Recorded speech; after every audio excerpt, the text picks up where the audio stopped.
Well, hello, I am out in the garden and I'm actually really excited. We're still having unseasonably warm weather in Iowa, and that means I have a lot of days where I can pack in a lot of work and get some spring things done. Even though it feels like summer, I'm getting spring work done. And today's gonna start with some spring annuals that I'm gonna actually plant. Usually I don't put a lot of cool season or spring early annuals in. I usually just wait and get out my agave and all my succulents more in May, but I always like to have a couple cheery colors up by the front door. And since we just painted those cast iron urns the other week in a previous video, I decided let's pot them up with something fun. So I have here some beautiful yellow begonias, I have some pansies, have some lobelia, and we're gonna pot that up, which I just think will look really good on my front porch. I'll get to enjoy it. Anyone that comes over will get to enjoy it.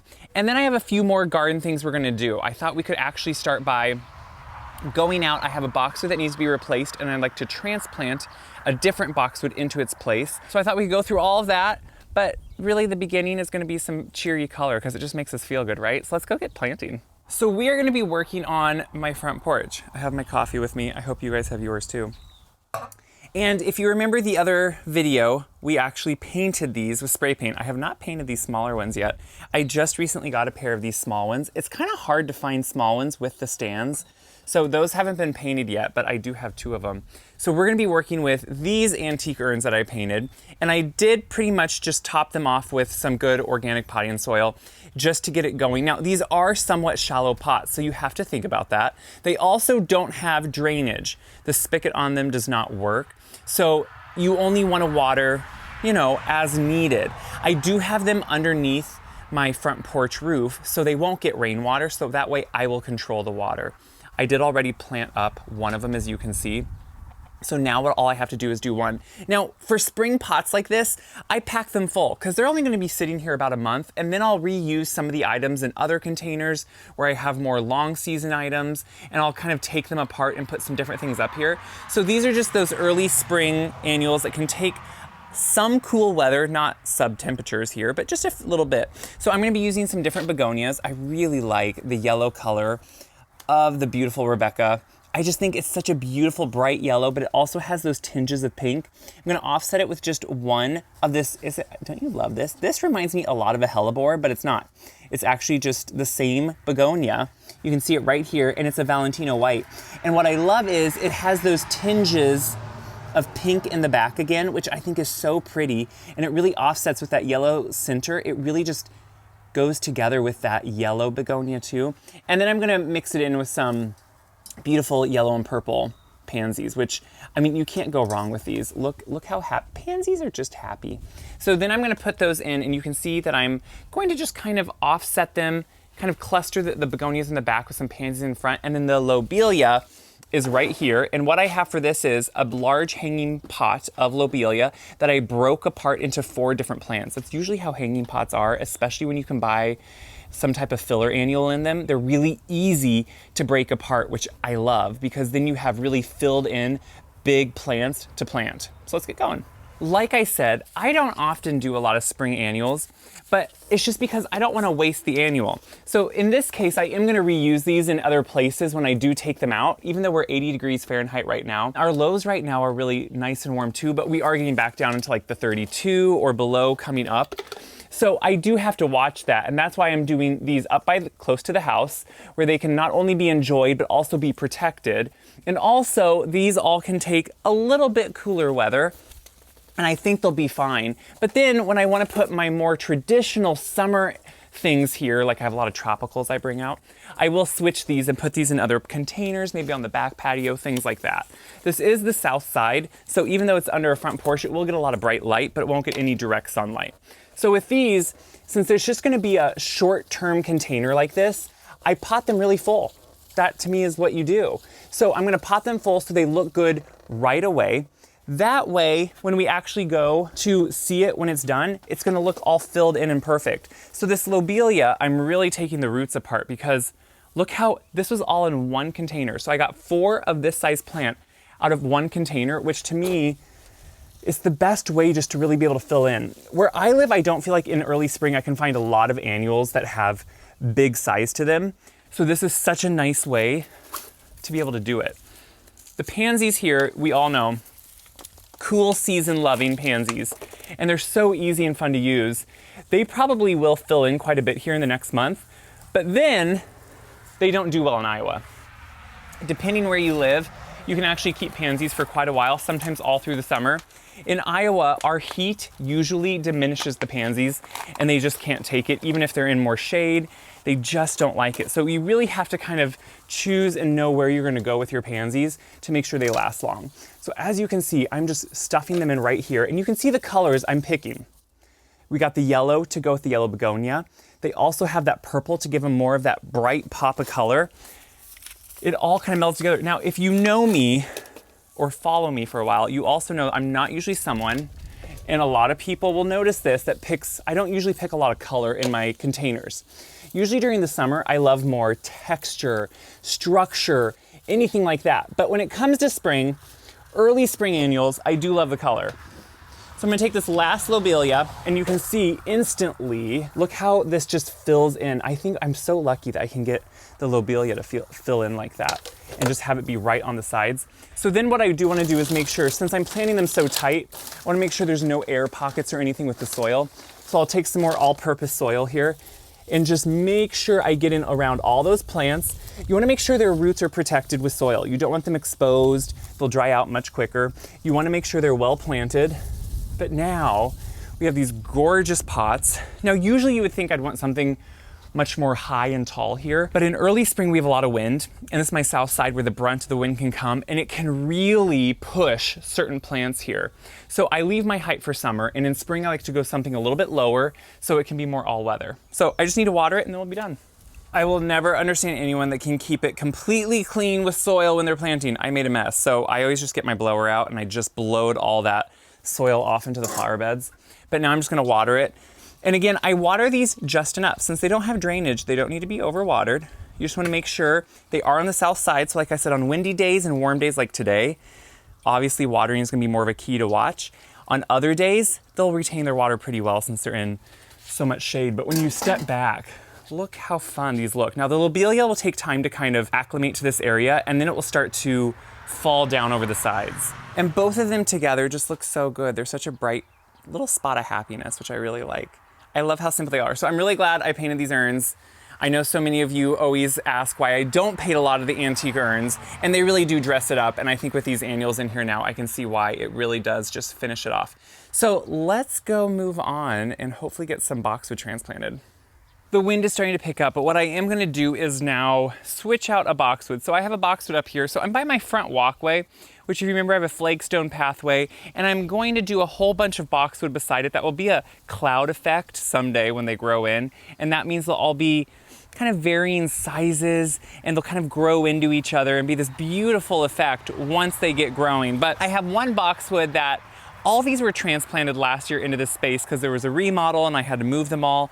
And then I brought a whole bunch of them together in this spot. And one of them just never seemed to do well last year, and it didn't make it over the winter, which I'm not surprised. So I'm gonna actually pull that one out. And then what I did was, I have one that needed to be moved. So boxwood are actually really easy to transplant. They have a pretty easy root system to be able to dig up. So I'll show you the one I'm taking. It's quite a bit bigger.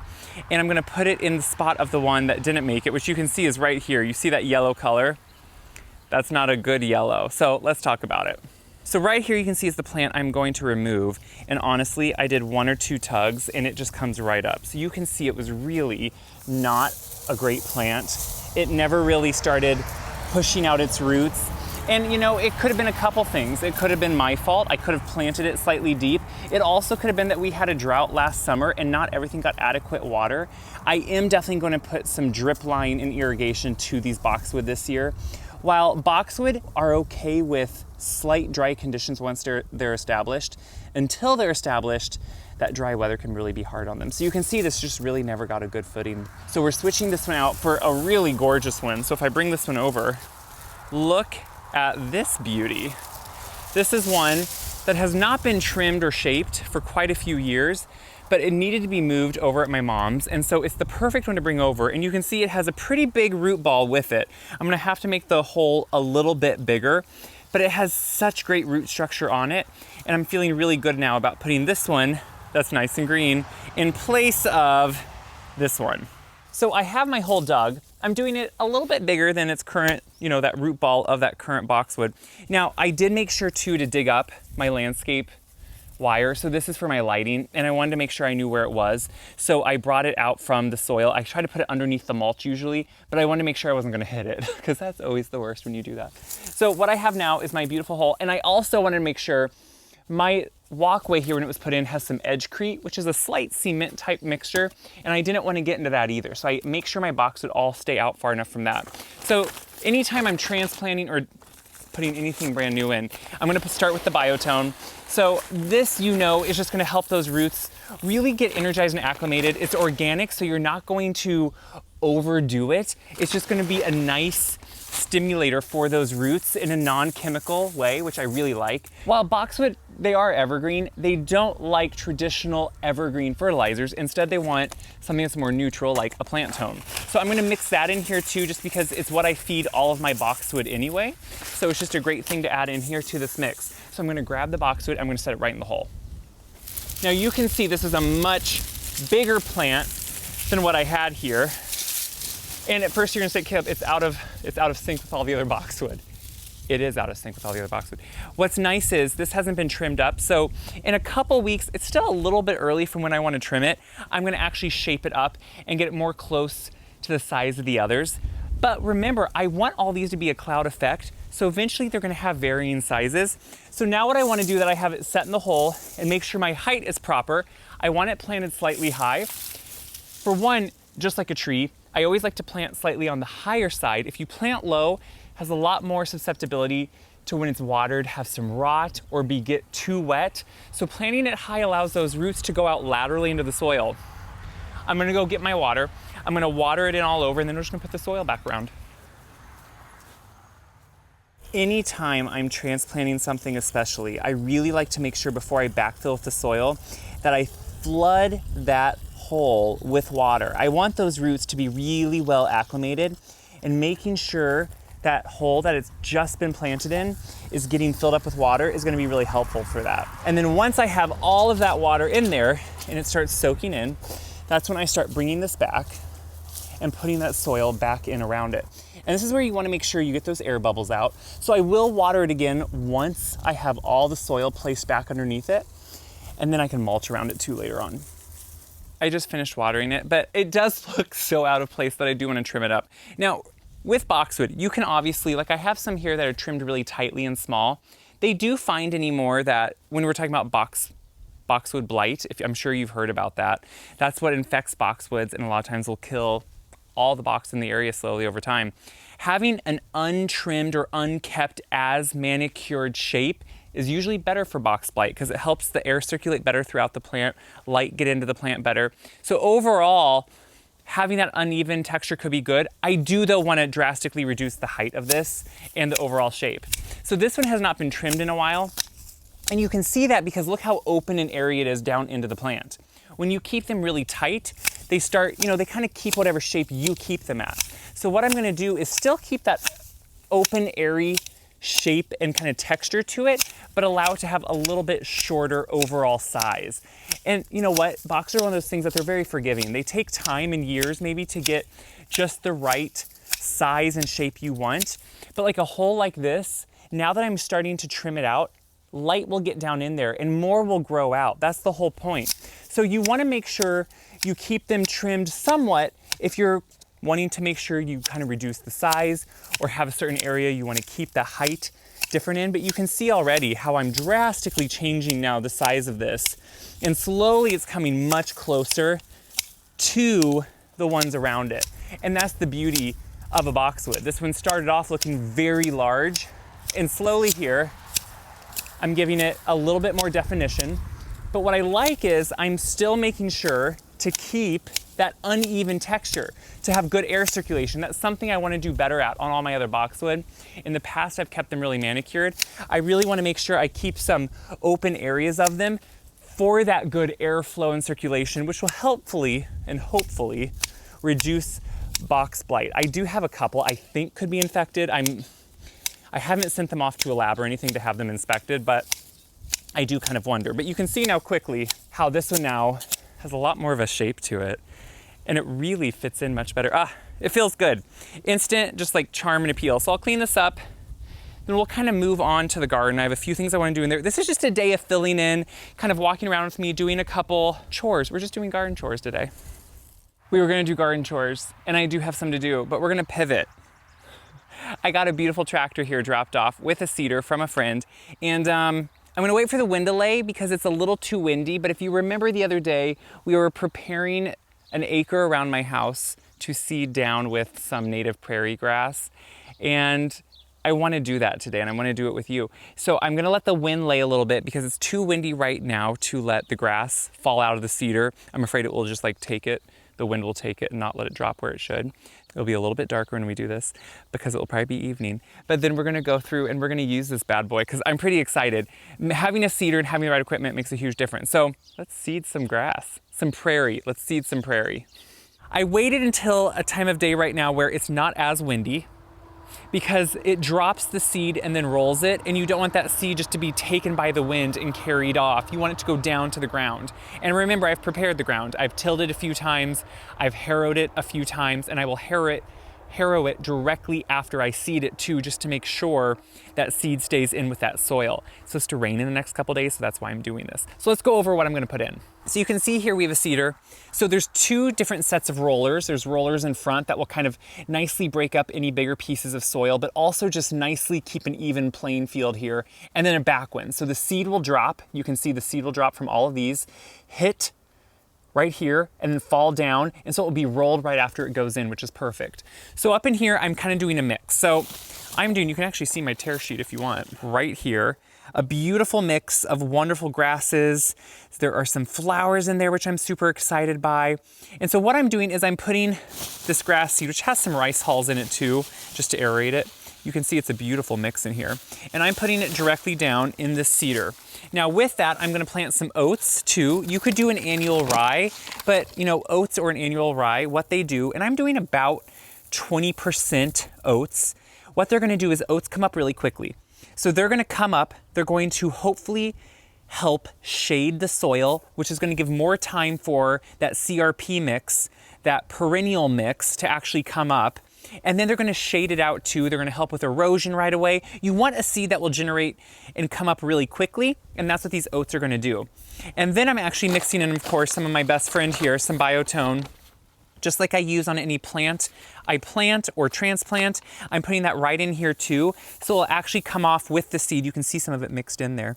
And it's gonna just help be a nice starter for that seed, for both the oats and that CRP mix. So I'm doing, like I said, about probably 20% of this is gonna be oats. I'm mixing in with my mix, and then I'm putting in a good amount of the biotone too. After I have all that mixed in here, I made sure to go in and actually mix it well. I wanted all that really well mixed. So you can see it's pretty well full. I can just close it up. And just to note, in case you ever use a seeder, all of them are gonna work differently. This one doesn't engage the seed dropping until this roller hits the ground. So as long as I have it raised up, I can move, transport, whatever I need to, and the seed will stay right in the hopper. So I'm gonna go over, get on the side of the field, and start going. And hopefully in a few weeks, we can show some grass growing.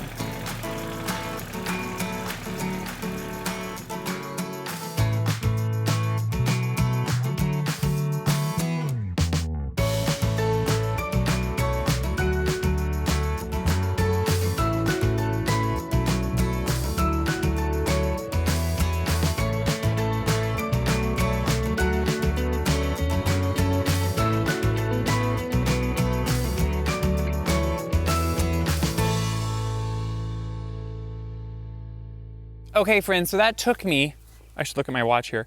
That took me just about 2 hours, just because I was going at a pace where I wanted the seed to drop correctly. Now remember, the oats, putting in prairie, putting in wildflowers is not just drop seed and forget about it. There is a method to it. You definitely want to do your research on what works in your area, what seeds work. Find a local company. I'm using a local seed company in Iowa that does great eco mixes. And then the oats are just for the beginning. Then I want to mow them off before they really start going to seed. They're just beginning protection for the soil and for the plants they're going to sprout. So you do have to mow in the first year a couple times usually to get that mix you want to get going, the good native grasses, they definitely need a little bit more work and take a little bit more time. So I am gonna go harrow it though right away. The sun is setting, so I'll finish up some of my outdoor work tomorrow, but I'm gonna go harrow it right away just to make sure that seed has good contact with the soil, with some of the soil over top of the seed and it's really worked down in. And then let's just pray for rain, right?